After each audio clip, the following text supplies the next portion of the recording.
এই কোরআনের হক কথা বলতে গিয়ে যদি কারোর বিরুদ্ধে চলে যায়, কারোর গায়ের উপরে পড়ে, মাথার উপরে পড়ে, পিঠের উপরে পড়ে, কার গায়ে পড়লো, কার মাথায় পড়লো, আর কার পিঠে পড়লো, এইগুলো দেখার সময় নাই। কথা বলুন ঠিক কিনা? কোরআনের কথা শুনলে যদি গা জ্বলে, কোরআনের তাফসীর শুনলে যদি মন খারাপ হয়, কোরআনের তাফসীর শুনলে যদি মনে হয় রাজনীতি হচ্ছে, কোরআনের তাফসীর শুনলে যদি আপনার মাথা ব্যথা হয়, তাহলে এই বাংলার জমিন ছেড়ে হিন্দুস্তানে চলে যেতে হবে। কথা বলুন ঠিক কিনা? কোরআন বিরোধীদের বাংলাদেশে কোনো জায়গা হবে না। কথা বলুন ঠিক কিনা? আমার বন্ধুগণ, এই কোরআনের কথা কোরআনে যেভাবে আছে সেইভাবে বলতে হবে। কথা বলুন ঠিক কিনা? আল্লাহ পাক কোরআনে বলছেন, ইয়াশতারুনা বিআয়াতি থামানান কলিলা। কিছু আলেম, কিছু জ্ঞানী ব্যক্তি আছে যারা আল্লাহর আয়াতকে অল্প মূল্যে বিক্রি করে, সামান্য মূল্যে বিক্রি করে। আল্লাহ বলছেন কোরআনের আয়াতকে সামান্য মূল্যে বিক্রি করো না। কোরআনের এই আয়াতের তাফসিরে সমস্ত মুফাসসিরিন ইকরামরা বলেছেন এটা টাকা দিয়ে বিক্রি করা নয়, এর অর্থ হলো কোরআনের আয়াতের তাফসীর অর্থ বিকৃত করা। তার মানে সঠিক কথা বললে সামনে যারা বসে থাকবে, সভাপতি, সেক্রেটারি, গ্রামের মাতব্বর, সেকুলারিজম, ন্যাশনালিজম, ক্যাপিটালিজম, বিভিন্ন ইজমের মতবাদের অনুসারী নেতা এবং কর্মী যারা বসে থাকবে, ওদের গায়ের উপরে পড়বে, ওদের গায়ে জ্বালাপোড়া সৃষ্টি হবে। কথা বলুন ঠিক কিনা? তখন ওই আলেম ওই কথাগুলো ঘুরায়ে পেঁচায়ে সুন্দর করে, মনোরম করে, শ্রুতিমধুর করে যখন তাদের কাছে উপস্থাপন করে, সে মনে করে আমি আল্লাহর কাছেও ভালো থাকবো, এই নেতা, এই সভাপতি, সেক্রেটারির কাছেও ভালো থাকবো। কথা বলুন ঠিক কিনা? এইভাবে সে মানুষের কাছে ভালো থাকার চেষ্টা করে।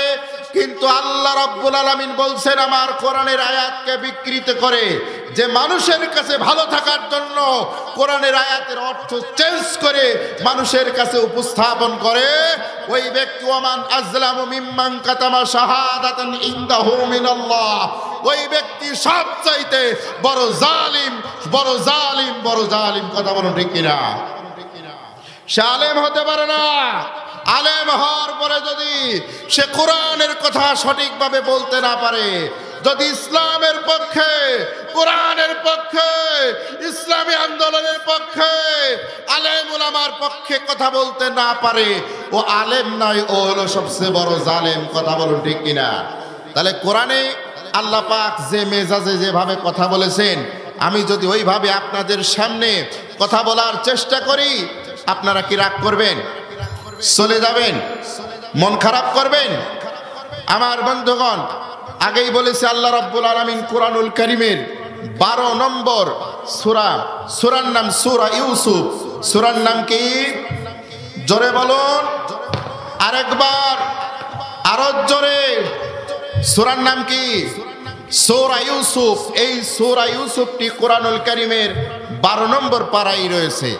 12 নম্বর সূরা, 12 নম্বর পারা। এই সূরার নাম সূরাতুল ইউসুফ। এই সূরার মধ্যে 111টি আয়াত রয়েছে আর রুকু রয়েছে 12টি।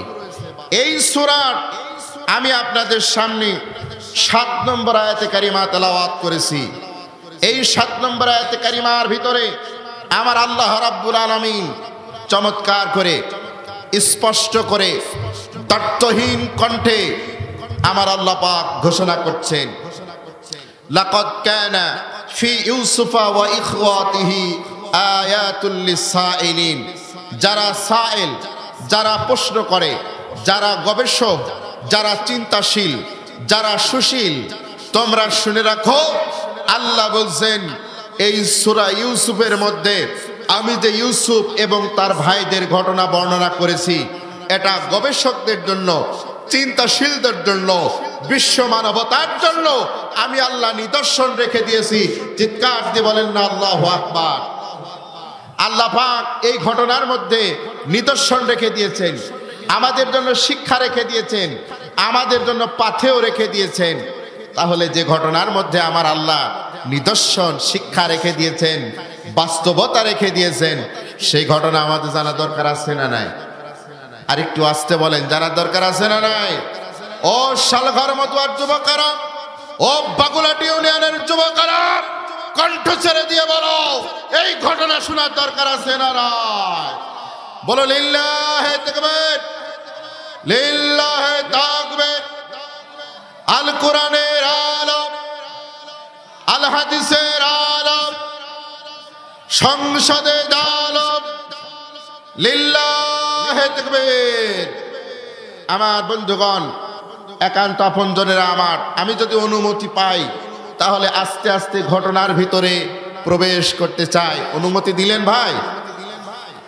আমার বন্ধুগণ, বিশ্বনবী জনাবে মুহাম্মদুর রাসূলুল্লাহ সাল্লাল্লাহু আলাইহি ওয়াসাল্লাম যখন এই মহাগ্রন্থ কোরআনে কারীম তেলাওয়াত করে মানুষের কাছে কোরআনের দাওয়াত পৌঁছে দিতেছিলেন, আর মানুষেরা কোরআনের দাওয়াতে মুগ্ধ হয়ে বিমুগ্ধ হয়ে এই কোরআনের আকর্ষণে আকৃষ্ট হয়ে যখন তারা মুসলমান হওয়ার জন্য পাগলের মতো বিশ্বনবীর কাছে ছুটে আসতেছিলেন, কোরআনের ছায়াতলে যখন তারা ছুটে আসতেছিলেন, ইসলামের পতাকা তলে যখন তারা ছুটে আসতেছিলেন, আমার বন্ধুগণ ঠিক ওই সময়ে আবু জাহেল, আবু লাহাব, উতবা, সাইবা, ইসলাম বিরোধী শক্তি যারা ছিল ওদের মাথা নষ্ট হয়ে গেল।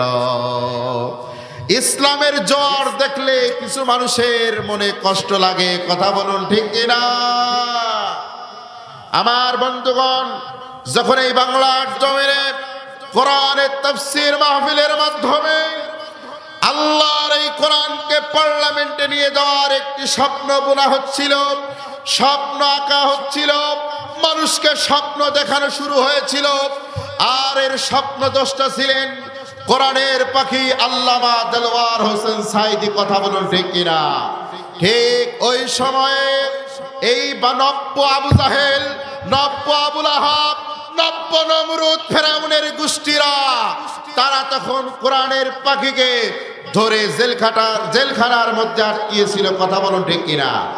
এবং কোরআনের কথা যারাই বলেছে তাদের উপরেই নির্যাতন, স্টিম রোলার চালিয়েছে। শুধু তা নয়, তাদের মাথায় এমন ভাবে নষ্ট হয়েছিল যে মসজিদের মধ্যেও যদি ইমাম সাহেব 5 জন ব্যক্তিকে নিয়ে কোরআনের তাফসীর করে তাদেরকেও ধরে নিয়ে যাওয়া হতো, কথা বলুন ঠিক কিনা? শুধু তাই নয়, মাথায় এতই নষ্ট হয়েছিল, কোন মা বোন যদি 10 জন মহিলা একত্রিত হয়ে মসজিদের কারোর বাড়িতে কোরআনের দার্স শুনতো, সেই মা বোনদেরকেও ধরে নিয়ে যাওয়া হতো, কথা বলুন ঠিক কিনা? আমার বন্ধুগণ, কারণ ওরা জানে কোরআন যদি পার্লামেন্টে আসে, ক্ষমতায় আসে, সংসদে আসে, সৎ লোকের শাসন প্রতিষ্ঠিত হয়, তাহলে যত চোর, বাটপাট, দুর্নীতিবাজ, টাকা পাচারকারী, দর্শনকারী, দুর্নীতিবাজরা এই দেশে থাকতে পারবে না, কথা বলুন ঠিক কিনা? আমার বন্ধুগণ, আবু জাহেলের মাথা নষ্ট হয়ে গেল। আবু জাহেল এবার তার সাথী সঙ্গীদেরকে নিয়ে বসলো। বসার পরে আবু জাহেল বলতেছে, মোহাম্মদ যেহেতু কোরআন তেলাওয়াত করে মানুষকে শোনাই, মানুষ আকৃষ্ট হয়ে পাগলের মতো কোরআনের কাছে আসে, কোরআন শুনে মুসলমান হয়ে যায়, তাহলে পরে বিশ্ব নবীর কর্মসূচি, মুহাম্মাদের কর্মসূচি কোরআন শোনানো।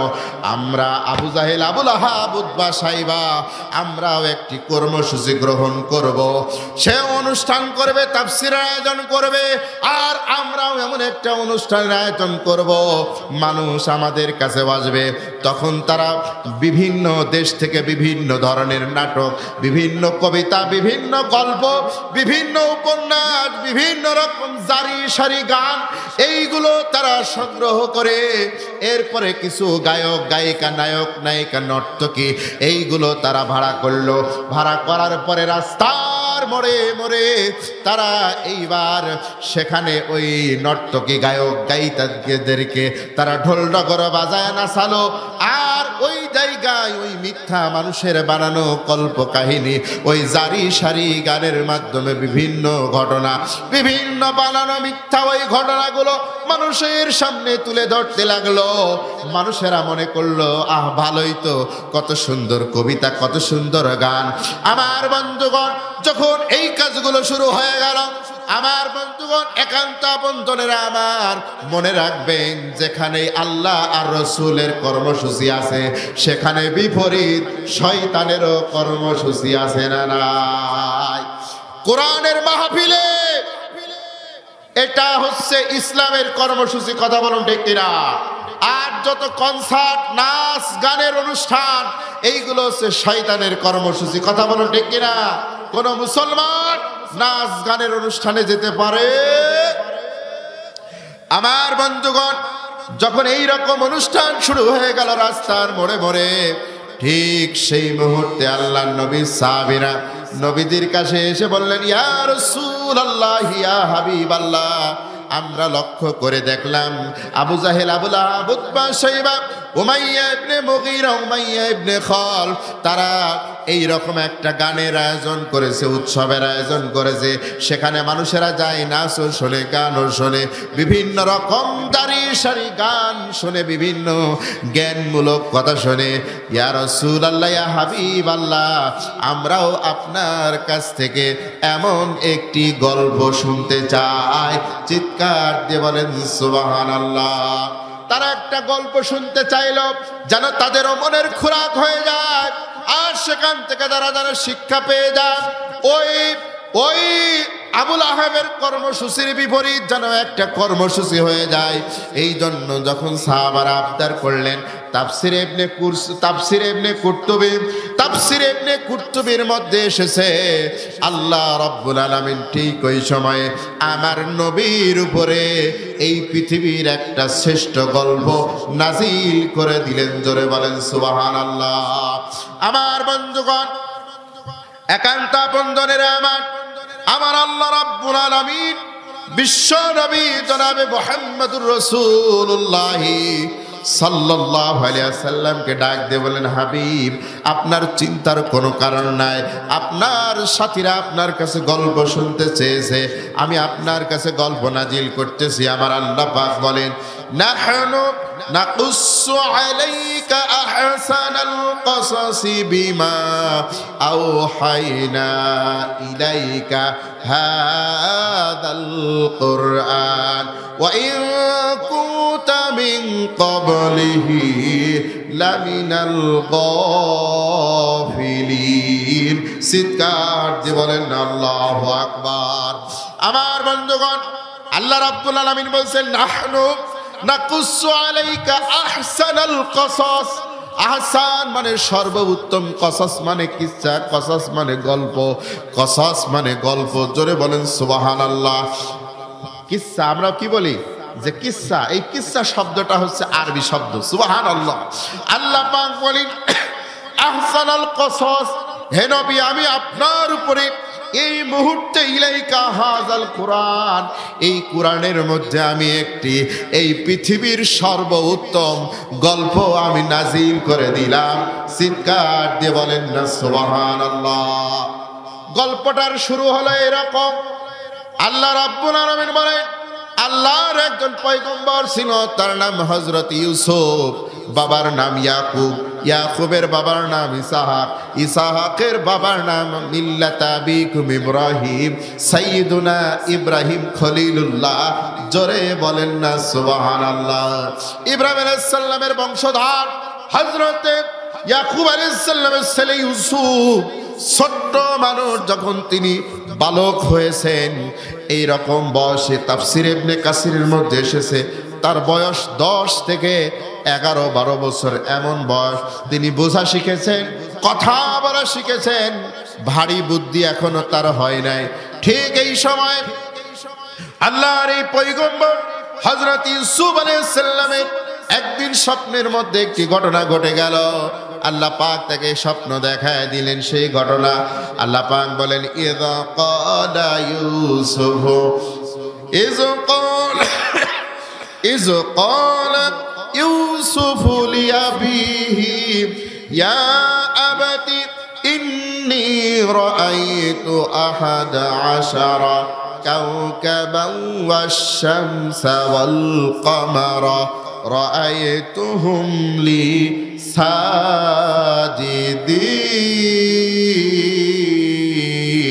বলেন আল্লাহু আকবার। হযরত ইউসুফ আলাইহিস সালাম তার বাবার কাছে আসলেন। আল্লাহ পাক বলেন স্মরণ করুন, যখন ইউসুফ তার বাবার কাছে এসে বলছেন, বাবার নাম কি? ইয়াকুব।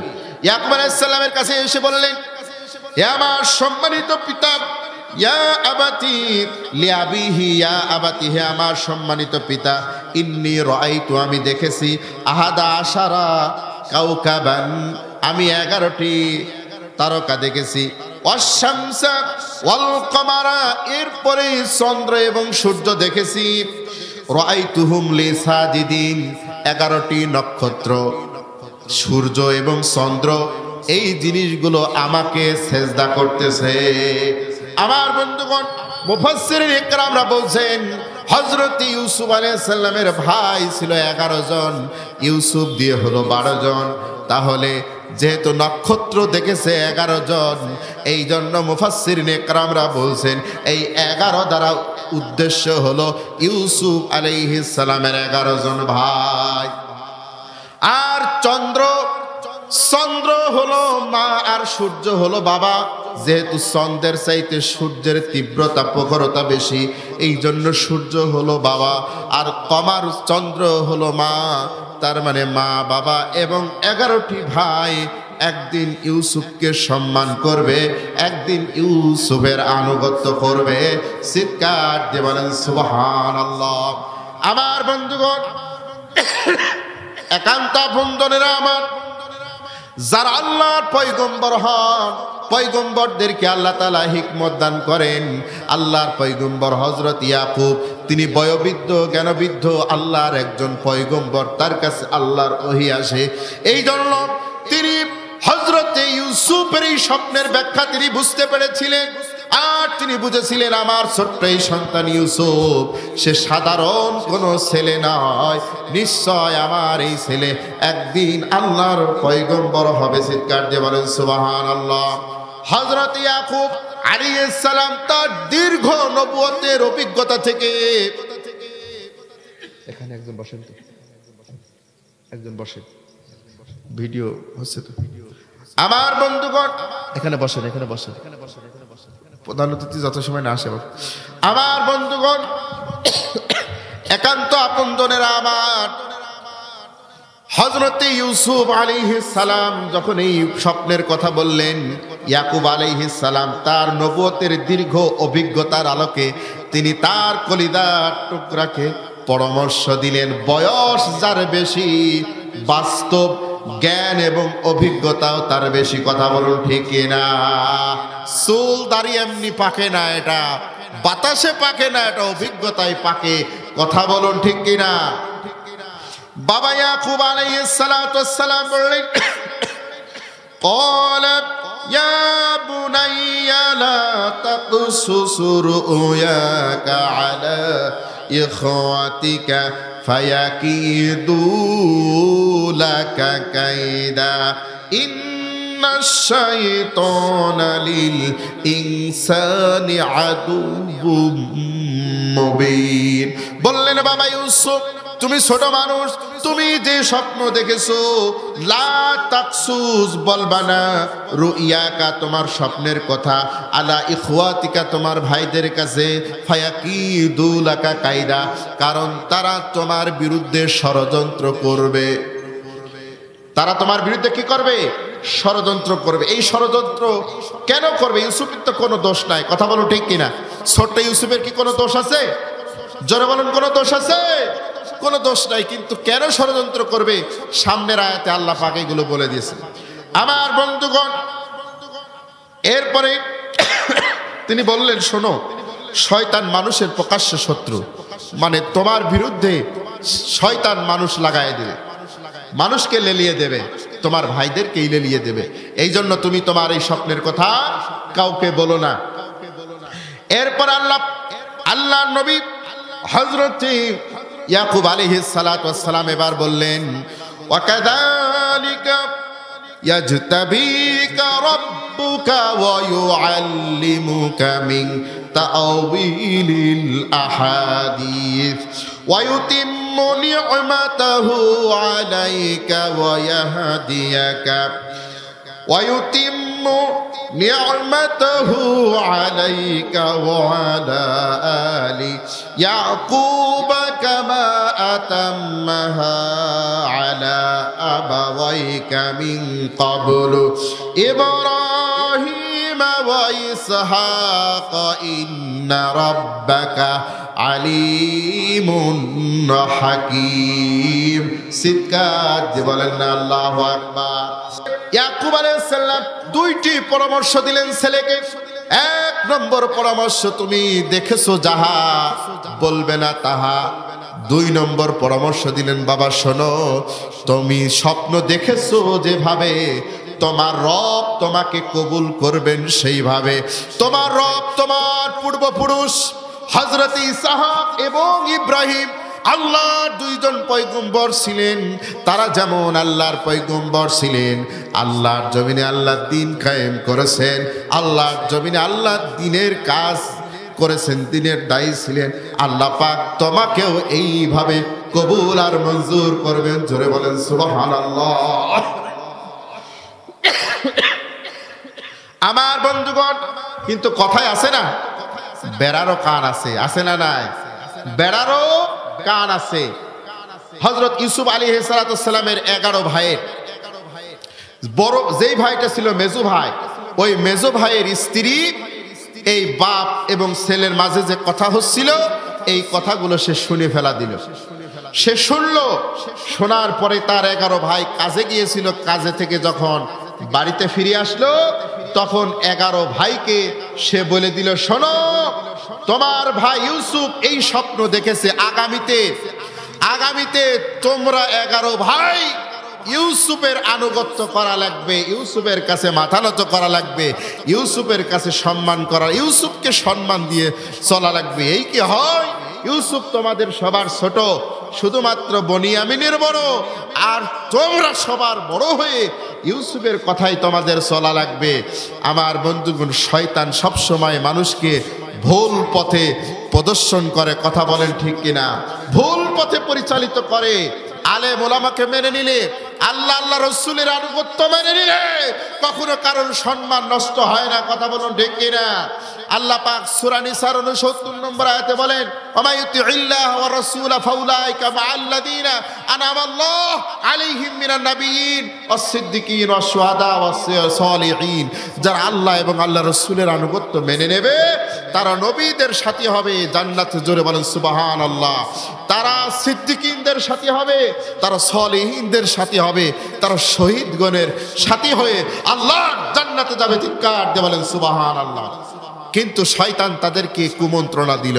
তখন 11 ভাই তারা দেখলো যে ইউসুফ এ যদি বেঁচে থাকে, এ যদি মাঠে থাকে, ইউসুফ যদি থাকে, তাহলে আমাদের কোনো সামনে কোনো দাম নাই, আমাদের কোনো মূল্য নাই, আমাদের কোনো বেল বেড়ে কিছুই থাকবে না। এই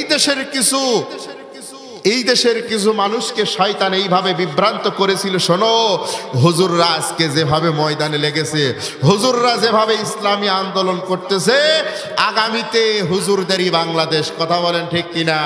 এই হুজুরদের যদি এখন থামানো না যায়, আগামীতে আমাদের আর কোনো বেল বেড়ে কোনো কিছু থাকবে না। মানুষ আমাদের মতো চোর, সিটার, বাটপার, মদখোর, জুয়াখোর, আমাদের মতো এই ক্যাসিনো ব্যবসায়ীদের নেতৃত্ব আর এই দেশের মানুষ মেনে নেবে না, কথা বলুন ঠিক কিনা? তখন তারা কি করলো? আলেম ওলামাদেরকে জেলখানার মধ্যে ঢোকালো, কথা বলুন ঠিক কিনা? আল্লামা দিলওয়ার হোসেন সাইদিকে বললো রাজাকার, কথা বলেন ঠিক কিনা? আল্লামা দিলওয়ার হোসেন সাইদি বলেছিলেন, আল্লাহর কসম করে বলতেছি, আমি 71 সালের কোনো কাদা নোংরা আমার গায়ে লাগে নাই, কথা বলুন ঠিক কিনা? তিনি আল্লাহকে শপথ করে বলেছিলেন, আমি রাজাকার না। ওরা আসলে কে রাজাকার কে কি এইগুলো বিষয় না, আসলে ওরা জেলে দেওয়ার জন্য ইস্যু খুঁজতো, নাটক বানাতো, কথা বলুন ঠিক কিনা? আল্লামা দেলাওয়ার হোসেন সাঈদীকে রাজাকার বলে জেলখানায় ঢোকালো। ইসলামী আন্দোলনের নেতৃবৃন্দকে আল্লামা দেলাওয়ার হোসেন সাঈদীকে জেলখানায় দেওয়ার পরে শহীদ মতিউর রহমান নিজামীকে, শহীদ কাদের মোল্লাকে, শহীদ কামারুজ্জামানকে, মীর কাসেম আলী মিন্টুকে, এইভাবে তারা ইসলামী আন্দোলনের নেতৃবৃন্দকে রাজাকার তকমা দিয়ে জেলখানায় ঢোকালো। কথা বলেন ঠিক কিনা? এবং তাদেরকে হত্যা করলো, কারণ দেখলো যে আগামী দিনে আমাদেরকে তাদের নেতৃত্ব মেনে নিতে হবে। কথা বলুন ঠিক কিনা? এই জন্য যেন এই ইউসুফের উত্তরসূরি আল উলামা ওয়ারাসাতুল আম্বিয়া, কথা বলুন ঠিক কিনা? ইউসুফের উত্তরসূরিদেরকে তারা একে একে তারা বিভিন্ন ধরনের অপবাদ দিয়ে তারা তাদেরকে ফাঁসির মঞ্চে ফাঁসি দিয়ে তারা হত্যা করলো। কথা বলুন ঠিক কিনা? এরপরে যখন আর রাজাকারের তকমা দেওয়া গেল না, যাদের বয়স স্বাধীনতার পরে আমাদের কুষ্টিয়ার, সারা বাংলার গর্ব, কুষ্টিয়ার কৃতি সন্তান মুফতি আমির হামজা, যার বয়স 1993 সালে, যে আপনার মুক্তিযুদ্ধ দেখেই নাই। কথা বলেন ঠিক কিনা? আমার জন্মের বয়স আর তার জন্মের বয়স একই। আমার ইসলামী বিশ্ববিদ্যালয়ের এই বড় ভাইকেও সে আটকালো। কথা বলুন ঠিক কিনা? জেলখানার মধ্যে আটকাইছিল, সে তো রাজাকার ছিল না। কথা বলুন ঠিক কিনা? আল্লামা মামুনুল হককে আটকালো, দেখলে ইসলামী নেতৃবৃন্দ বাইরে থাকলে বিপদ। কথা বলুন ঠিক কিনা? মামুনুল হক কি রাজাকার ছিলেন? যখন দেখলো আর কিছু মানুষ আছে যাদের রাজাকার বলে আটকানো যায় না, তখন তাদেরকে অন্য অন্য কিছু মামলা দিয়ে ঢোকায় দিল। মুফতি জসিমউদ্দিন রহমানী, তিনি এত ভালো একজন মুফতি, কোরআন এবং হাদিসের জ্ঞানী, এমন একজন জ্ঞানী ব্যক্তি যিনি ভারতের দারুল উলুম দেওবন্দ থেকে ডবল মুফতি পাশ করেছিলেন। এই বরিশালের বিদগ্ধ একজন আলেমকে শুধু শেখ হাসিনাকে মুশরিক বলেছিলেন। আসলে সে যে কথাবার্তা বলতো, সে মুশরিকদের মতোই কথা বলতো। কথা বলুন ঠিক কিনা? সে বলতো গবা গজে চড়ে এসেছে, এই জন্য ফসলে বরকত হয়েছে। ফসলে বরকত দেওয়ার মালিক কে? ধর্ম যার যার উৎসব সবার না, ধর্ম যার যার উৎসব সবার না, ধর্ম যার উৎসব তার। কথা বলুন ঠিক কিনা? আমাদের হিন্দু ভাইদের হিন্দু ধর্ম, তাদের যখন উৎসব আসবে তারা উৎসব করবে, এতে আমাদের কোনো বাধা নাই। ঠিক কিনা? আমরা মুসলমান, আমাদের ধর্মের উৎসব আমাদের জন্য। কথা বলুন ঠিক কিনা? লা ইকরাহা ফিদ্দীন, আমাদের ধর্মের ভিতরে কোনো বাড়াবাড়ি নেই। তবে লাকুম দীনুকুম ওয়ালিয়া দীন, তোমার ধর্ম তোমার কাছে, আমার ধর্ম আমার কাছে। কোনো মুসলমান কোনো হিন্দু পূজায় যেতে পারবে না, কোনো মুসলমান পেগুড়ায় যেতে পারবে না, কোনো মুসলমান সিনাগোগায় যেতে পারবে না। মুসলমান যে সে একমাত্র লা শারীক, আল্লাহকেই মানতে হবে। কথা বলুন ঠিক কিনা? একবার তুমি আল্লাহর কাছে সাহায্য চাও, আরেকবার মা দুর্গার কাছে চাও, এটা হবে না। যে কোনো একজনের কাছে চাওয়া লাগবে। কথা বলুন ঠিক কিনা? আমার বন্ধুগণ, আল্লাহর কোরআনে সূরা ইউসুফের যে ঘটনাগুলো ঘটে গেছে, এই ঘটনাগুলো এত বাস্তবসম্মত ছিল, এই জন্যই আমি এই ঘটনাটা আপনাদের সামনে বিষয় হিসেবে তুলে ধরেছি। আমার বন্ধুগণ, যখন দেখলো ইউসুফ যদি থাকে তাহলে ইউসুফের আনুগত্য মেনে নিতে হবে, ইউসুফ নেতা হবে, আমরা কর্মী হবে, এটা মেনে নেওয়া যায় না। তাহলে কি করতে হবে? 11 ওই তারা বনিয়ামিন বাদে ইউসুফ বাদে তারা 10 জন ভাই একত্রিত হলেন। একত্রিত হওয়ার পরে এবার তারা বৈঠকে বসলেন। বৈঠকে বসার পরে তারা হযরতে ইউসুফ আলাইহিস সালাতু ওয়াস সালামের বিরুদ্ধে এবার তারা ষড়যন্ত্র করা শুরু করে দিলেন। বাবা বলেছিলেন ফায়াকিদু লাকা কায়দা, তারা ষড়যন্ত্র করবে। এবার ভাইয়েরা ষড়যন্ত্র করতে বসে গেলেন। বসে যাওয়ার পরে এক ভাই বলতেছে, ও আমার ভাইয়েরা, ইউসুফও তো আমাদের ভাই, ইউসুফও তো আমাদের বাবারই সন্তান। ইউসুফের বিরুদ্ধে যেহেতু আমরা অ্যাকশনে যাব, ইউসুফকে যেহেতু আমরা অ্যাকশনে যাব, ইউসুফের বিরুদ্ধে আমরা ষড়যন্ত্র করব। বলো তো দেখি ভাই, সবাই বুকে হাত দিয়ে বলো, আমাদের ইউসুফের দোষটা কোথায়? ইউসুফের কি কোনো দোষ আছে? বলছে দেখো তো দেখি 1971 সালে যে যুদ্ধ হয়েছিল, ওই যুদ্ধে মানবতা বিরোধী কোনো অপরাধ ইউসুফ করেছে কিনা? একজন বলে না না, ইউসুফ কোনো মানবতা বিরোধী অপরাধ করে না, এখানে ইউসুফের নাম নাই। আরেকজন বলে ঠিক আছে, মানবতা বিরোধী অপরাধ করে নাই। এরপরে দেখো ওই যে আমাদের রূপপুর পারমাণবিক বিদ্যুৎ কেন্দ্রে একটা বালিশ কিনলো 20,000 টাকা দিয়ে, দেখো তো ওই জায়গায় এত বড় দুর্নীতি হলো, ওখানে কোনো ইউসুফের নাম আছে নাকি? বলে না না, এই দুর্নীতি ইউসুফের নাম নাই। ইউসুফের বংশধরেরা হযরত ইউসুফের বংশধর, হযরত ইউসুফের বংশধর ইসলামী আন্দোলনের কিংবদন্তি আল মাওলানা মতিউর রহমান নিজামী, আলী হাসান মোহাম্মদ মুজাহিদ, দুইজন বাংলাদেশের দুইটা মন্ত্রণালয়ের দায়িত্ব 5 বছর পালন করেছেন। কিন্তু এই দেশে অনেক তত্ত্বাবধায়ক সরকারও এসেছে, ফখরুদ্দিন মঈনুদ্দিনরা, তারা অণুবীক্ষণ যন্ত্র দিয়ে তারা খুঁজে খুঁজে দেখেছে যে এই দুইজন যে মন্ত্রণালয় চালিয়েছে সেখানে 2 টাকার কেন 1 টাকারও দুর্নীতি নাই। কথা বলেন ঠিক কিনা? এই জালিম সরকার, এই স্বৈরাচারী সরকার 18,000 লক্ষ কোটি টাকা বিদেশে পাচার করেছে। ওই হাসিনা একদিন দেখে খুশি হয়ে এসে বলতেছে আমার বাড়ির দারোয়ানও 400 কোটি টাকার মালিক। কথা বলে ঠিক কিনা? চোর, এটা বাটপার।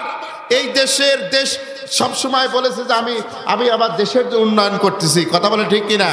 বিদেশ থেকে আমাদের নামে সে টাকা নিয়ে এই দেশে সামান্য কিছু নামসাম কাজ করে বাকি টাকা সব তার ছেলের কাছে পাঠিয়েছে। কথা বলুন ঠিক কিনা? এখন দিল্লি বসে সে খরচ করতেছে আর তার ছেলে মদ গাঁজা খেয়ে আমেরিকায় ঘুরে বেড়াচ্ছে। কথা বলে ঠিক কিনা? আমার বন্ধুগণ, ওই আল্লামা দেলাওয়ার হোসেন সাঈদী এমপি ছিলেন, বলেন কোন দুর্নীতি আছে নাকি?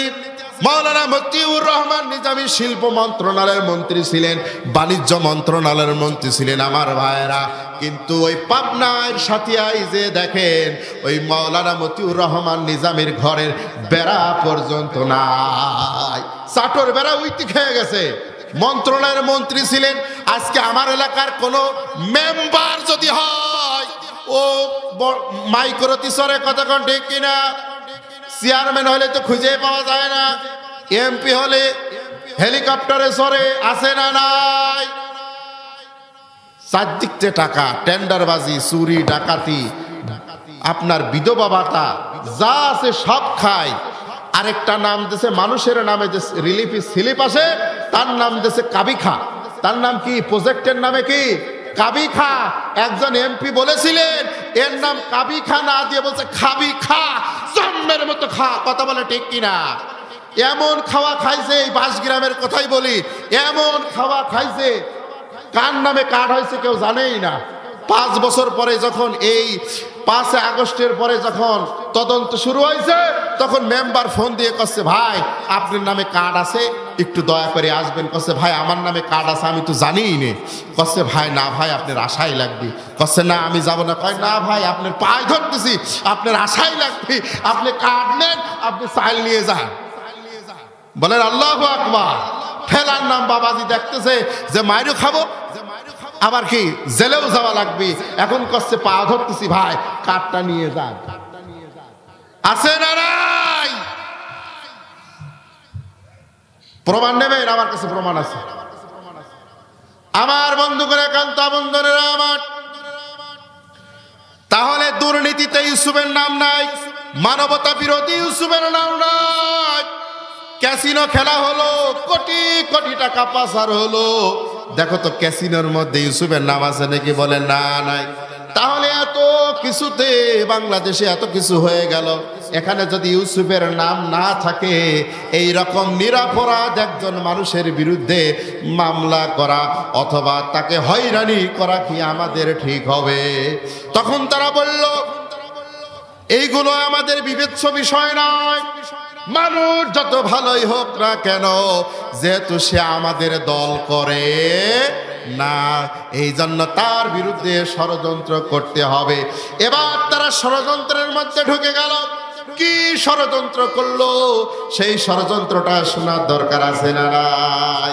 আমার বন্ধুগণ, আল্লাহর কুরআন বলতেছে তার ভাইরা যে ষড়যন্ত্র করেছিল, আমার বন্ধুগণ আল্লাহ পাক বলছেন ইদ ক্বালু লা ইউসুফ ওয়া আখুহু আহাব্বু ইলা আবিনা মিন্না ওয়া নাহানু উসবা ইন্না আবানা লাফি দালালিম মুবিন।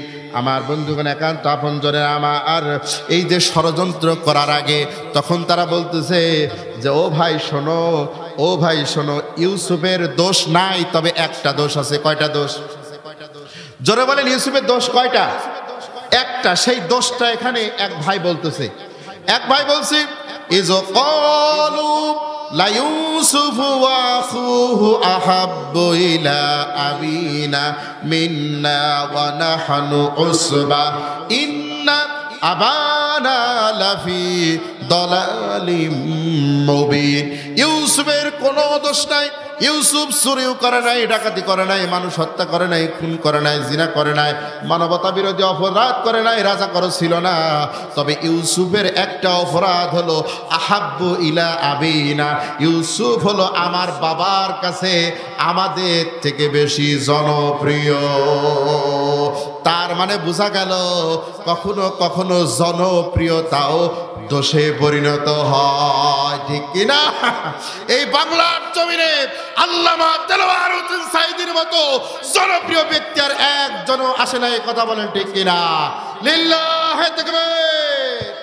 এই জনপ্রিয়তা ওরা সহ্য করতে পারে নাই আমার বন্ধুগণ। তবে মনে রাখতে হবে, কোরআনের কাছে আসে যারা, কোরআনের পক্ষে নেতৃত্ব দেয় যারা, জনপ্রিয়তা আল্লাহ তাদের বাড়ায় দেন, ঠিক কিনা বলেন? আল্লামা দেলোয়ার হোসেন সাঈদীকে জেলখানায় রাখা হলো, আল্লাহ পাক জনপ্রিয়তা বাড়ায় দিলেন ডক্টর মিজানুর রহমান আজহারির, কথা বলেন ঠিক কিনা? এবার দেখা গেল মিজানুর রহমান আজহারি যেখানেই যায় কোরআনের কথা বলে, তখন তারা কি করলো? ডক্টর মিজানুর রহমান আজহারির উপরে তারা গোয়েন্দা নজরদারি দিল। একদিন দেখলো যে রাত 3টা বাজে 4টা বাজে এই সময়ে মাহফিলে উঠেছে, সেখানেও 4 লক্ষ মানুষ বসে আছে তার কোরআন শোনার জন্য। চিৎকার দিয়ে বলেন না সুবহানাল্লাহ। তখন তারা দেখলো এই জনপ্রিয় মুফাসসিরকে হয় হত্যা করতে হবে, নাই দেশ থেকে বের করে দিতে হবে। যেহেতু এই ছেলে ছোট ছেলে, এর রাজাকার তকমা দেওয়া যাবে না, তাহলে কি করতে হবে? দেশ থেকে বিতাড়িত করতে হবে, কথা বলুন ঠিক কিনা?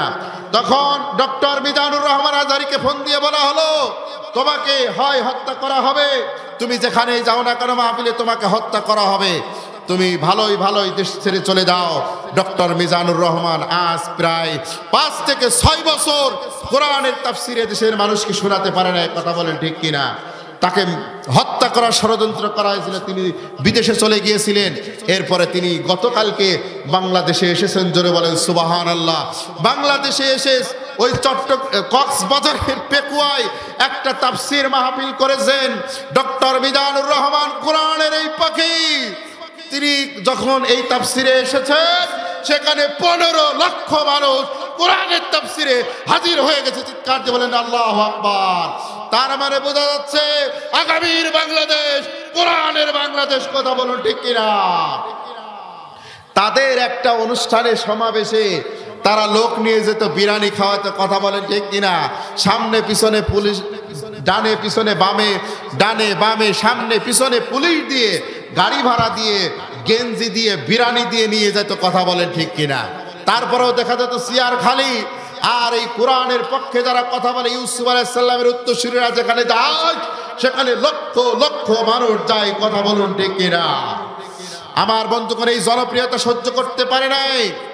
ভারতে ডক্টর জাকির নায়েক যখন কোরআনের মূল কথাগুলো, মূল মেসেজগুলো মানুষের সামনে তুলে ধরতেছিলেন, ঠিক সেই সময়ে ভারতের ওই হিন্দুত্ববাদী ওই আপনার নরেন্দ্র মোদী সরকার তখন এই জাকির নায়েককে হত্যার ষড়যন্ত্র করলো এবং তার চ্যানেলগুলো বন্ধ করে দিল। তখন জাকির নায়েক নিজেকে আত্মরক্ষার জন্য তিনি মালয়েশিয়ায় চলে গেছেন, জোরে বলেন সুবহানাল্লাহ। হৃদয় ইয়াখলু লাকুম ওয়াজহু আবিকুম ওয়া তাকুনু মিন বাদিহি কওমান সালিহিন। চিৎকার দিয়ে বলেন আল্লাহু আকবার। তারা ষড়যন্ত্র করলো, উক্তুলু, প্রথম টার্গেট হলো ইউসুফকে হত্যা করতে হবে। প্রথম ষড়যন্ত্র কি? ইউসুফকে হত্যা করতে হবে। দেখেন ওই জালিম, ওই ছয়রাচারের দোসর, ওদেরও টার্গেট ছিল আলেম ওলামাদের হত্যা করা, কথা বলুন ঠিক কিনা? আমার বন্ধুগণ, আল্লামা দেলোয়ার হোসেন সাঈদীর মামলার যখন 4000 পৃষ্ঠার যখন মামলার নথিপত্র বিচারপতিরা যখন তারা পড়েছেন, পড়ে তারা বলেছেন যে এই 4000 পৃষ্ঠার মধ্যে এমন একটি কথাও নাই যেই কথার মাধ্যমে তাকে একদিনের জন্য সাজা দেওয়া যায়। কিন্তু আগে থেকেই তো বলে দেওয়া হয়েছে যে সাজা দিতেই হবে। কথা বলে ঠিক কিনা? যখন তারা ফাঁসির রায় দিল, ফাঁসির রায় দেওয়ার পরে সারা বাংলাদেশের তাওহীদি জনতা খেপে গেল। আল্লামা দেলোয়ার হোসেন সাঈদীকে ফাঁসি দিলে সারা বাংলাদেশ পুড়িয়ে সরকার করে দেওয়া হবে। তখন সারা বাংলাদেশের তাওহীদি জনতা ফুঁসে উঠলে একদিনে 150 জন মানুষ জীবন দিল। চিৎকার দিয়ে বলেন আল্লাহু আকবার।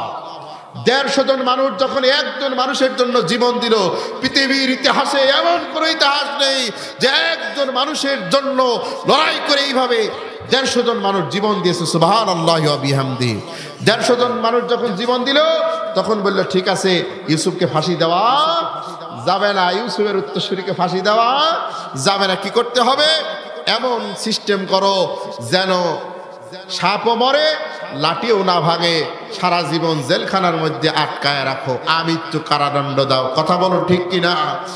আমার বন্ধুগণ, আল্লামা দেলোয়ার হোসেন সাঈদীকে জেলখানার ভিতরে 13টি বছর আটকায় রেখে এরপরে সুস্থ একজন মানুষকে যিনি হেঁচে যে কথা বলছিলেন তাকে হাসপাতালে নিয়ে তাকে ইনজেকশন পুশ করে বিষ প্রয়োগ করে হত্যা করেছে। কথা বলুন ঠিক কিনা? ও জালিম হাসিনা, শুনে রাখো, তোমার দোসর যারা আল্লামা দেলোয়ার হোসেন সাঈদীকে হত্যা করেছো, ইসলামী আন্দোলনের নেতৃবৃন্দকে হত্যা করেছো, এই বাংলার জমিনে তোমাদের জন্য ওই ট্রাইব্যুনাল, ওই আদালত, ওই ফাঁসির রশি অপেক্ষা করছে। কথা বলুন ঠিক কিনা? ওই আদালতে তোমার বিচার হবে, ওই ট্রাইব্যুনালে বিচার হবে, ওই ফাঁসির রশিতে তোমাকে ঝুলানো হবে। কথা বলুন ঠিক কিনা? লিল্লাহি তাকবীর, লিল্লাহি তাকবীর। আমার বন্ধুগণ, এরপরে তারা কিভাবে হত্যা করা যায় সেই হত্যার তারা ষড়যন্ত্র করছে। আর মাত্র 10 মিনিট লাগবে আমার এই ঘটনা শেষ করার জন্য। আপনারা কি রাগ করতেছেন? কষ্ট পাচ্ছেন? আপনাদের প্রধান বক্তা অপেক্ষা করছেন, তিনি চলে আসবেন মঞ্চে।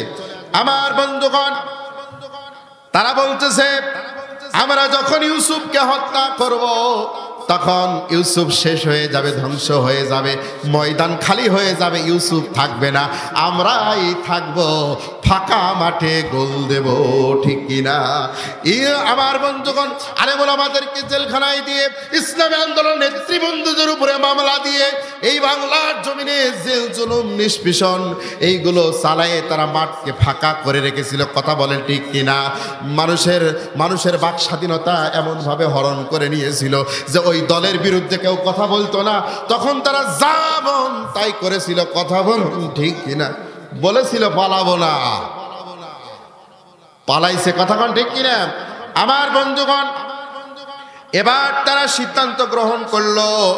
এবার তারা বলতেছে ক্বালা কাইলুম মিনহুম লা তাকতুলু ইউসুফা ওয়া আলকুহু ফি গায়াবাতিল জুব্বি ইয়ালতাকিতুহু বা'দুস সাইয়ারাতি ইন কুনতুম ফাইলিন। ভাইদের মধ্যে যেই ভাইটা বড় ভাই, ওই ভাই বলতেছে না না, ইউসুফ তো আমাদের ভাই, ইউসুফকে ডাইরেক্ট হত্যা করা যাবে না, কারণ ইউসুফের যে জনপ্রিয়তা, তাকে যদি ডাইরেক্ট হত্যা করি তাহলে বাবার কাছে আমরা কালার হয়ে যাব, বাবা সব বুঝে ফেলবে, তখন বাবা আমাদেরকে বিতাড়িত করবে। আমার বন্ধুরা, এই স্বৈরাচাররা বুঝতে পেরেছিল যে আল্লামা দেলোয়ার হোসেন সাঈদীকে ডাইরেক্ট হত্যা করা যাবে না। ডাইরেক্ট যদি হত্যা করি, এত বড় জনপ্রিয়, সারা বিশ্বে যার জনপ্রিয়তা, আমার বন্ধুগণ, এই বিশ্বের মধ্য থেকে নাম করা বাছাইকৃত কিছু ইসলামিক স্কলারদেরকে আমার বন্ধুগণ সৌদি সরকার কাবা শরীফের মধ্যে ঢোকার পারমিশন দেয়। কোনো দেশের প্রধানমন্ত্রী, প্রেসিডেন্টকেও এই ক্ষমতা দেওয়া হয় না, এই সম্মান দেওয়া হয় না। শুধুমাত্র বেছে বেছে যারা ইসলামে বড় অবদান রাখে তাদেরকেই এই সুযোগ দেওয়া হয়। আমাদের কোরআনের পাখি আল্লামা দেলোয়ার হোসেন সাঈদী পবিত্র কাবা ঘরের মধ্যে 2 বার প্রবেশ করার সুযোগ সম্মান পেয়েছেন। জোরে বলেন সুবহানাল্লাহ। তো বলছে এত বড় ইসলামিক ব্যক্তিত্বকে ডাইরেক্ট হত্যা করা যাবে না। তখন তারা বললে ইউসুফকে ডাইরেক্ট হত্যা করা যাবে না, তাহলে কি করতে হবে? ওয়ালকুহু ফি গয়াবাতিল জুব্বি, তাকে গভীর নলকূপের মধ্যে ফেলে দেব। ইউসুফকে ফেলে দেব, উঠতেও পারবে না, মাজা সোজা করেও দাঁড়াতে পারবে না। আমরা আল্লামা সাঈদীকে হত্যা করব না, কিন্তু তার মাথার উপরে এমন এমন মামলার বোঝা চাপায় দেব, সে বাঁচতেও পারবে না, সহ্যও করতে পারবে না, আবার বেরও হতে পারবে না। কথা বলুন ঠিক কিনা? ওয়ালকুহু ফি গয়াবাতিল জুব্বি, অন্ধকার কবরের অন্ধকার কূপের মধ্যে ফেলে দিব। আমার বন্ধুগণ, এবার তারা ভাইরা যখন এই পরামর্শ যখন করলো, তখন বলতেছে ওই যে হজরতে ইউসুফকে তার বাবা ইয়াকুব আলাইহিস সালাম, তিনি ওই স্বপ্ন দেখার পরেই ছেলেকে চোখে চোখে রাখেন, নজরে নজরে রাখেন, কারণ এই সন্তানের বিরুদ্ধে ষড়যন্ত্র হওয়ার সম্ভাবনা আছে না নাই? আছে, এই জন্য চোখে চোখে রাখেন। তখন ভাইরা বলতেছে যে বাবার কাছ থেকে সহজে ইউসুফকে নেওয়া যাবে না, সহজেই ইউসুফকে নেওয়া যাবে না। ইউসুফকে বাবার কাছ থেকে নিয়ে যে আমরা কুয়োর মধ্যে ফেলবো, ইউসুফকে তো বাবা দেবে না, সবসময় কাছে কাছে রাখে, নিজের কাছে বসায় রাখে। ইউসুফকে বাবার কাছ থেকে নিতে হলে আমাদেরকে একটা কৌশল অবলম্বন করা লাগবে। সেই কৌশলটা হচ্ছে বাবার কাছে কিছু মিথ্যা কথা বলা লাগবে। ভাইরা পরামর্শ করলো, পরামর্শ করে বাবার কাছে গেল। বাবার কাছে যে বলছে, বাবা ইউসুফ সারাদিন আপনার কাছে বসে থাকে, অথচ আমরা কয় ভাই এই যে মাঠে ছাগল চড়াতে যাই, বকরি চড়াতে যাই, ওখানে যে আমরা কত সুন্দর খেলাধুলা করি, ইউসুফকে যদি আমাদের সঙ্গে দিতেন তাহলে আমরাও নিয়ে ইউসুফের সঙ্গে খেলাধুলা করতাম, ইউসুফ আমাদের সঙ্গে খেলতো, ইউসুফের মনটা ভালো হতো, ইউসুফ হাসি খুশি থাকতো। সারাদিন আপনার কাছে বসে থাকে, ওর মনটা ভালো থাকে না, সে এখন ইউসুফের পক্ষের লোক সাজলো, ইউসুফের দরদি সাজলো। কথা কণ্ঠে কিনা? ওই জালিম সরকাররাও নিজের পক্ষে কিছু আলেম উলামা নিয়ে, ভাড়া করা আলেমদেরকে নিয়ে তারা দলভারি করেছিল, আর মানুষকে দেখাতো আমরাও কোরআনের পক্ষে আছি, আলেম উলামার পক্ষে আছি। কথা বলেন ঠিক কিনা? আমার বন্ধুগণ, একান্ত বন্ধুরা, এবার তারা তার বাবার কাছে গেল। বাবার কাছে দিয়ে বলতেছে, বাবা আমরা আগামীকাল যখন খেলতে যাব, আর সিলহু মানা গদাইয়ারতা ওয়াল আবলাইবুন, মানে খেলা করা, ওয়াল আব ওয়া ইন্না লাহু লাহাফিজুন, তখন আমাদের সাথে আপনি মানা পাঠিয়ে দেবেন, আমরা নিয়ে যাব, খেলা করব, আর আমরা কয় ভাই তাকে দেখে শুনে রাখবো। আমার বন্ধুগণ, ওই যে আগেই বলেছি, চুল দাড়িগুলো কিন্তু এমনি পাকে নাই। কথা বলেন ঠিক কিনা? বাবার অভিজ্ঞতা থেকে বলছে, ও আমার ছেলেরা, তোমরা যখন ইউসুফকে নিয়ে যাবে আর তোমরা খেলায় ব্যস্ত থাকবে, ঠিক ওই মুহূর্তে জঙ্গল থেকে একটা বাঘ এসে আমার ইউসুফকে হয়তো খেয়ে ফেলতে পারে, এই জন্য আমি তোমাদের কাছে দেব না। তখন ওরা বলতেছে, বাবা আপনার মাথা কি খারাপ? আমরা এই যে 10 ভাই, আমরা শক্তিশালী মানুষ, আমাদের দলটা কত ভারী, আমরা বড় দলের নেতা এবং কর্মী, ঠিক কিনা? দল কয়টা? একসাথে 14টা। কথা কন ঠিক কিনা? এখন একটাও খুঁজে পাওয়া যাচ্ছে না। কে? একটাও খুঁজে পাওয়া যাচ্ছে না। দলের নেতা কিটার কর্মী কিটা? কয় ও বাবু, আমি কি দল করি নাকি, এমনি থাকতাম আমাকে সাথে। কথা কন ঠিক কিনা? গোপনে ডেকে ডেকে কস। আমার বন্ধুগণ, এবার হযরত ইউসুফ আলাইহিস সালাতু ওয়াস সালামের ভাইরা হযরত ইউসুফ আলাইহিস সালাতু ওয়াস সালামকে সাথে নিয়ে গেল। সাথে নেওয়া যাওয়ার পরে ফালাম্মা যাহাবু বিহি ওয়া আজমাউ আইয়াজালুহু ফি গয়াবাতিল জুব্বি, তারা কি করলো? গয়াবাতিল জুব্বি, অন্ধকার কূপের মধ্যে ইউসুফকে তারা তাদের পরিকল্পনা অনুযায়ী, তাদের নীল নকশা অনুযায়ী, তাদের ব্লুপ্রিন্ট তারা বাস্তবায়ন করলো। তারা ইউসুফকে তারা কুয়োর মধ্যে ফেলে দিল। এই দেশে ওই জালিম এমন একটা নীল নকশা তৈরি করেছিল, সে এমন ভাবে এই দেশের ব্যাংক খাত থেকে শত শত হাজার হাজার কোটি টাকা লুট করে ব্যাংক খাতকে ধ্বংস করে দিয়েছিল। এই দেশকে ধ্বংস করার জন্য, এই দেশের শিক্ষা ব্যবস্থাকে, আল্লাহর কোরআনের যত কথা ছিল সব কথা বাদ দিয়ে সেখানে বইয়ের মোড়কে ঢোল তবলার ছবি দিয়েছিল, কি দেয় নাই? ডারউইনের মতবাদ ঢুকিয়েছিল, এলজিবিটি সমকামিতার মতবাদ ঢুকায়া এমনভাবে সে সিদ্ধান্ত গ্রহণ করেছিল, এমনভাবে নীল নকশা তৈরি করেছিল, এই দেশে আলেম থাকবে কিন্তু ইসলাম থাকবে না, এই দেশে কোরআন হাদিসে কথা বলার মতো কেউ থাকবে না। কারণ এই শিক্ষা ব্যবস্থায় তো কোরআন হাদিসই থাকবে না, কথা বলুন ঠিক কিনা? আমার বন্ধুগণ, আর মাত্র 5 মিনিট লাগবে।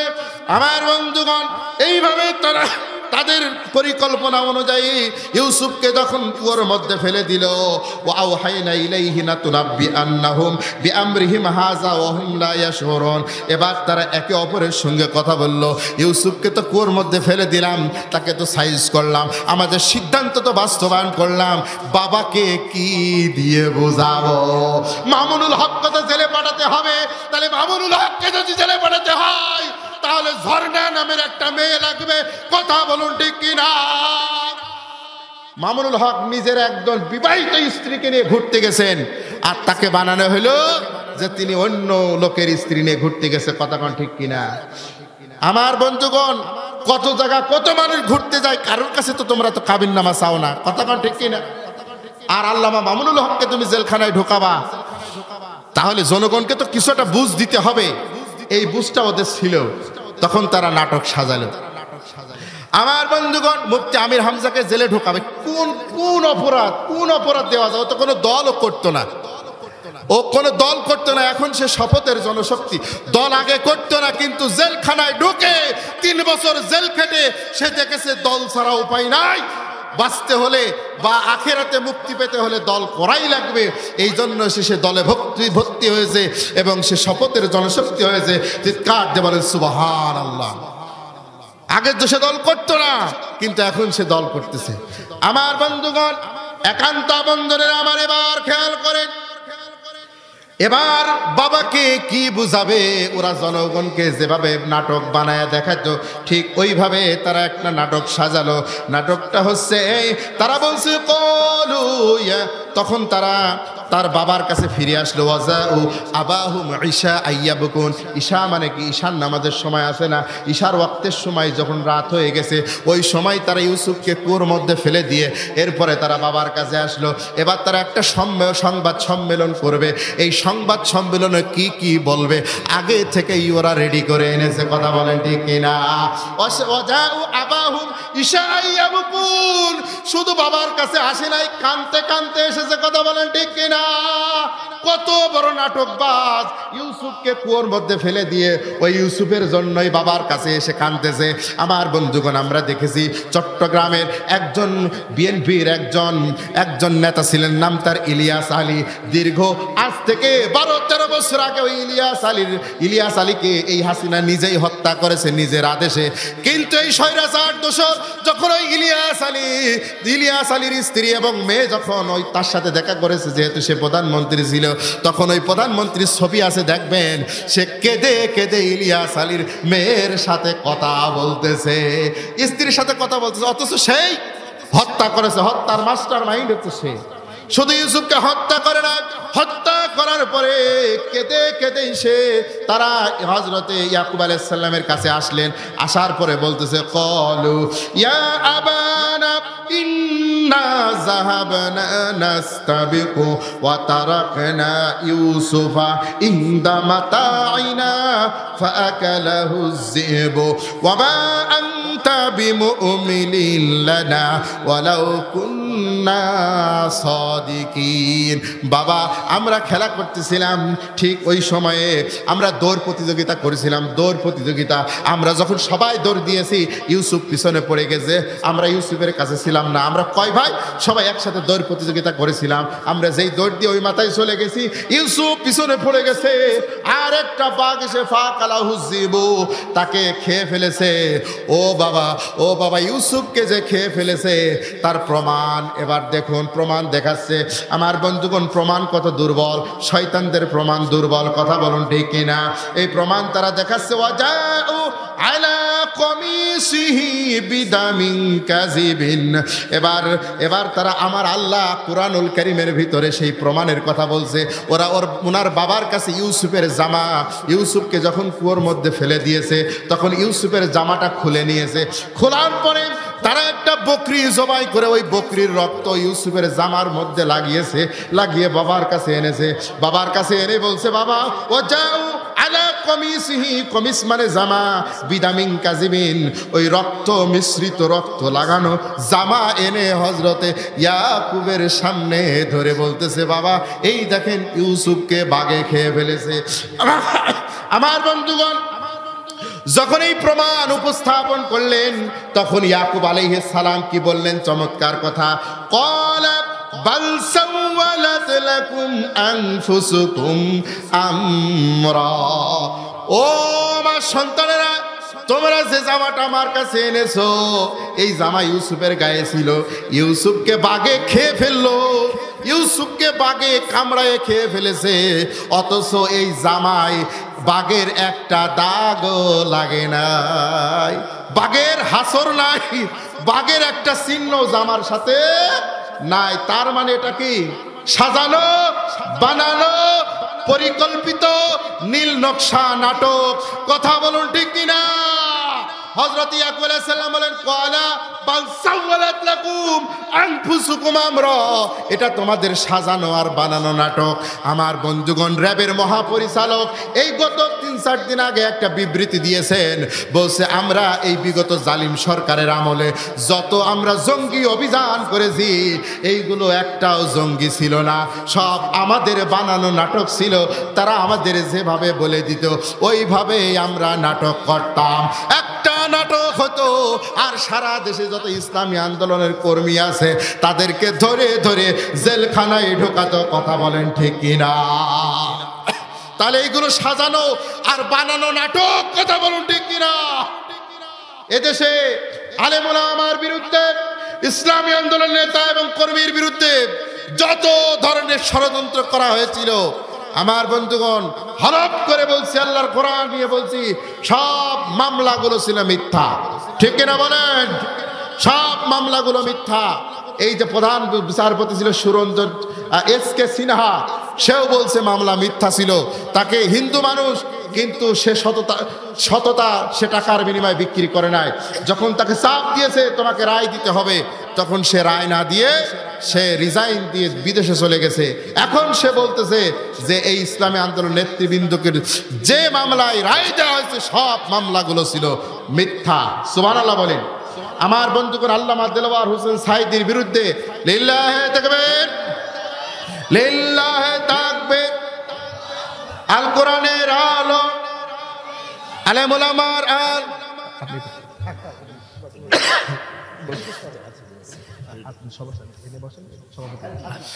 আলহামদুলিল্লাহ।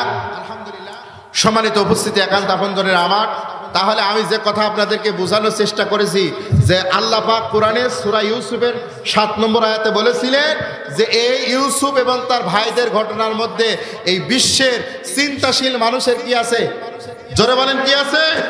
শিক্ষা আছে, এখানে নিদর্শন আছে। আমি সেখান থেকে সামান্য একটা নিদর্শন আপনাদের সামনে তুলে ধরলাম। এই রকম আরো অনেক ঘটনা ইউসুফ আলাইহিস সালামকে নিয়েই ঘটেছে, যেগুলো সব বাস্তবে যদি আমরা মিলাই সব মিলে যাব কোরআন। কারণ হচ্ছে কোরআন হলো বাস্তব, কথা বলো ঠিক কিনা? কোরআন কি বাস্তব কিতাব, এর সাথে আপনার জীবন মেলাবেন, ইসলামী আন্দোলন মিলাবেন, আল্লাহর জমিন আল্লাহর দিন প্রতিষ্ঠার কাজগুলো মিলাবেন, মিলে যাবে অক্ষরে অক্ষরে, কথা বলুন ঠিক কিনা? আল্লাহ রাব্বুল আলামিন আমাদেরকে এই যে ঘটনা বললাম, এই ঘটনার শিক্ষাগুলো আমাদের বাস্তব জীবনে আমল করার তৌফিক দান করুন।